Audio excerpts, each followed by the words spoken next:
안녕하세요. 오늘은 보내주신 설교 부활절 5번째 주일 말씀인데요. 생각을 바꿔야 한다는 주제를 좀 자세히 살펴보려고 합니다. 네. 마르틴 루터 이야기부터 사도행전의 베드로 이야기까지 나오는데 우리가 가진 생각의 벽, 이걸 어떻게 넘을 수 있을까? 그 핵심을 좀 파헤쳐보죠. 네, 오늘 다룰 내용이 바로 그 신앙 안에서의 벽, 그러니까 고정관념이나 편견을 넘어서는 것의 중요성에 대한 이야기인 것 같아요. 맞아요. 특히 이제 두 가지 잘못된 신앙 형태를 좀 경계해야 한다고 지적하는데요. 인본주의하고 또 신비주의. 네네. 그러면서 이제 말씀과 성령을 따르는 삶, 이걸 강조하고 있습니다. 하나씩 좀 볼까요? 좋습니다. 먼저 그 루터 이야기부터요. 종교개혁 때 루터가 맞섰던 게 그냥 교황청이 아니라 잘못된 신앙 자체였다는 거예요. 그렇죠. 그 첫 번째 예로 인본주의를 들면서 면죄부 판매를 이야기하더라고요. 네, 면죄부. 당시에는 뭐 교회 건축이다, 십자군 전쟁 자금이다 이런 표면적인 명분은 있었죠. 네, 명분은 있었는데 근데 설교에서는 이게 결국 자본주의적 논리 아니냐. 성경에서 말하는 하나님 뜻, 예를 들면 뭐 서로 사랑해라는 계명과는 좀 거리가 멀 수 있다. 이렇게 질문을 던지는 거죠. 그러니까 인간 중심적인 생각이 신앙의 본질을 흐릴 수 있다. 이런 지적이군요. 맞습니다. 신앙의 중심이 하나님이 아니라 인간의 어떤 필요나 논리가 될 때 생기는 문제, 그걸 짚는 거예요. 그리고 두 번째로 경계해야 할 게 신비주의라고 했잖아요. 네, 신비주의. 개인적인 체험이나 계시만 너무 절대적으로 믿는 태도. 그 신학교 총장님 이야기가 딱 예시던데요? 그 학생 이야기요. 네. 학생이 하나님이 총장님께 전화하면 합격시켜 주신다고 했다. 이렇게 주장했는데 총장님은 나한테는 그런 계시 없었다. 공부나 해라 하셨다는? 네, 그렇죠. 그 일화가 뭐랄까, 주관적인 체험에만 기대는 신앙이 얼마나 위험할 수 있는지를 잘 보여주는 것 같아요. 그렇죠. 혼자만의 생각일 수 있으니까. 네. 그리고 이게 바로 다음에 나올 사도행전 11장 베드로 이야기하고 딱 비교가 돼요. 베드로도 환상을 보잖아요. 신비한 체험이죠. 네, 환상을 보죠. 하지만 그 체험이 그냥 그걸로 끝난 게 아니라 공동체 안에서 확인되고 또 성령의 아주 구체적인 인도하심으로 이어졌다는 점에서 차이가 큰 거죠. 그 연결이 진짜 중요하네요. 그 사도행전 11장에서 베드로가 본 환상, 부정한 동물을 먹으라는 거. 당시 유대인으로서는 정말 충격이었을 텐데 이게 단순히 음식 규정 문제가 아니었다는 말씀이시죠? 맞습니다. 그게 핵심이에요. 그 환상은 사실 유대인이 이방인을 부정하다고 여기던 아주 뿌리 깊은 생각의 벽, 네, 그 벽. 그걸 깨트리기 위한 하나님의 메시지였던 거죠. 하나님이 깨끗하게 하신 것을 네가 속되다고 하지 말라. 이 말씀이 나오고 곧바로 이방인 로마 백부장 고넬료에게 가라는 성령의 지시가 따르잖아요. 와, 당시 유대인이 로마 사람, 그것도 점령군이랑 같이 밥 먹고 교제한다는 건 상상하기 힘들었겠는데요. 그럼요. 정말 큰 벽이었죠. 그런데 베드로는 그 성령의 명령에 순종해서 갑니다. 가서 보니까 이방인들한테도 성령이 임하는 걸 목격하게 되고 네.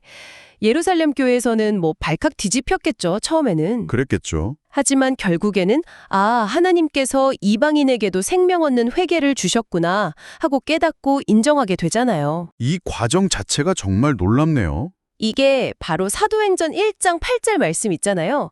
예루살렘과 온 유대와 사마리아와 땅끝까지 이르러 내 증인이 되리라. 네네. 이 말씀이 어떻게 실제 역사 속에서 그 유대인들의 편견이라는 거대한 벽을 넘어서 성취되는지를 보여주는 아주 중요한 장면입니다. 베드로 개인의 변화를 넘어서 초기 교회 공동체 전체가 생각의 틀을 깨는. 그렇죠. 하나님의 더 큰 계획을 받아들이는 과정이었던 거죠. 그래서 설교자분이 성경을 그냥 읽거나 갖고 있는 게 아니라 그 말씀대로 살기 위해서 읽는 거라고 강조하신 거군요. 네, 맞습니다. 우리 삶에도 이런저런 편견, 고정관념, 아니면 아까 말한 인본주의나 신비주의 같은 그런 벽들이 분명히 있을 수 있겠네요. 당연히 있죠. 근데 중요한 건 그 벽 앞에서 그냥 주저앉는 게 아니라 베드로처럼 성령의 인도하심이랑 말씀을 따라서 그 벽을 넘어서려고 시도하는 것. 시도하는 것 자체. 네, 결국 신앙의 여정이라는 게 계속해서 자기 생각, 자기 편견의 한계를 깨닫고 그걸 깨트려가면서 하나님 뜻에 순종하는 법을 배우는 과정이다. 뭐 이런 메시지인 것 같아요. 오늘 설교 말씀을 통해서 인본주의, 신비주의 같은 어떤 잘못된 신앙의 함정들, 그리고 베드로가 이방인에 대한 편견이라는 그 그 큰 벽을 넘어선 과정을 쭉 따라와 봤는데요. 네. 결국은 우리 안에 있는 그 단단한 생각의 틀, 그걸 깨고 말씀과 성령의 인도하심을 따라야 한다는 것, 이게 핵심인 것 같습니다. 네, 맞습니다. 베드로와 또 그 초기 교회가 경험했던 것처럼 우리 각자의 삶에도 분명 변화와 성장을 가로막는 여러 모양의 벽들이 있을 겁니다.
이 과정 자체가 정말 놀랍네요. 이게 바로 사도행전 1장 8절 말씀 있잖아요.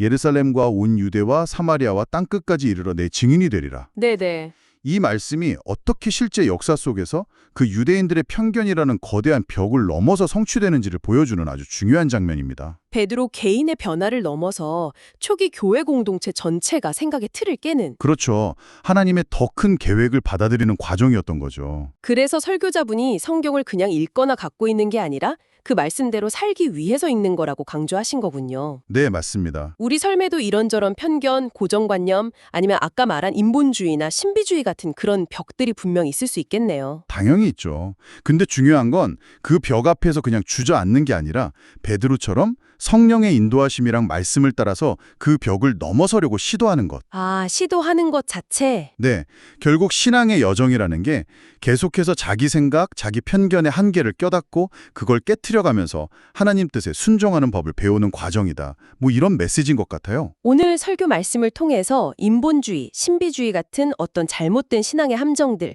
그리고 베드로가 이방인에 대한 편견이라는 그 큰 벽을 넘어선 과정을 쭉 따라와 봤는데요. 네, 아, 결국은 우리 안에 있는 그 단단한 생각의 틀, 그걸 깨고 말씀과 성령의 인도하심을 따라야 한다는 것, 이게 핵심인 것 같습니다. 네, 맞습니다. 베드로와 또 그 초기 교회가 경험했던 것처럼 우리 각자의 삶에도 분명 변화와 성장을 가로막는 여러 모양의 벽들이 있을 겁니다. 오늘 나눈 이야기가 혹시 여러분 삶 속에서 내가 깨트려야 할 그 벽은 뭘까? 한번 돌아보는 작은 계기가 되었으면 좋겠습니다. 좋은 질문인 것 같습니다. 여러분이 넘어서야 할 그 벽은 과연 무엇일까요? 한번 조용히 자신에게 물어보시는 것도 좋지 않을까 싶네요.